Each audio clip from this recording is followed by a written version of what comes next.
Our next storyteller is Evie Preston, who is a Buddhist, a mother, and a psychotherapist who loves to venture into solo retreats in Nova Scotia when she has the courage and time. Welcome, Evie.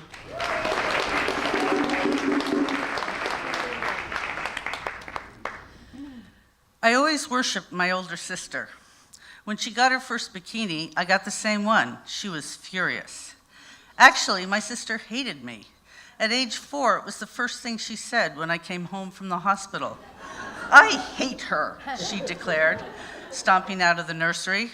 She maintained this feeling until my rehearsal dinner 37 years later. That night, she gave a toast. I hated Evie my whole life. It's only recently that I realized how great she is.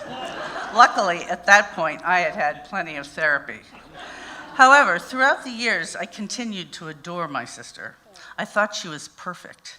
She was the hero in our family system, had graduated from Stanford, and was destined for greatness. It was only when she began serious dating that I started to question the absolute perfection of my sister. The first man she brought home for Christmas was an older gent named Bill Chamberlain. Bill smoked a pipe, wore heavy wool cardigans, and walked around looking pensive. He was a writer of sorts, but had never actually written anything to its finish. He also didn't work. When I asked Bill what he had given my sister for Christmas, he said, "The knowledge that I'm going to write a book."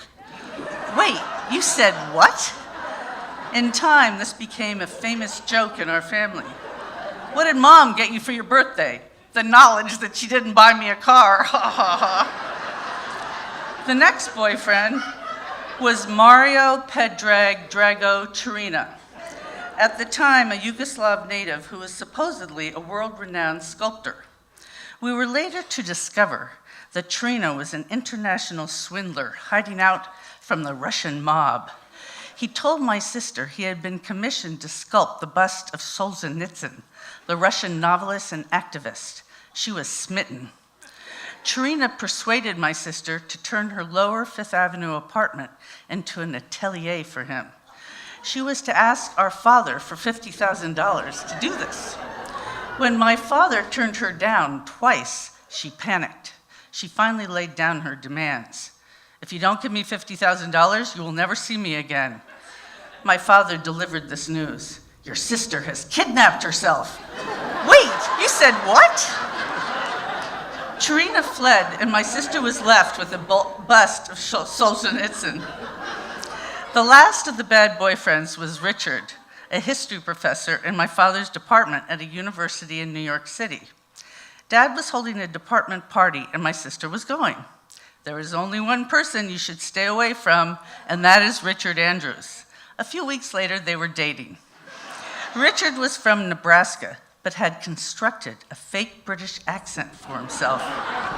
Although extremely intelligent, he was pompous and arrogant, as well as a mean alcoholic.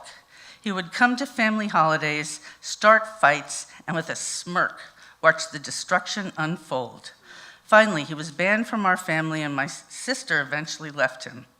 A few years later, I myself was in recovery and was chairing a meeting. It was early, and I was hanging out in the front row.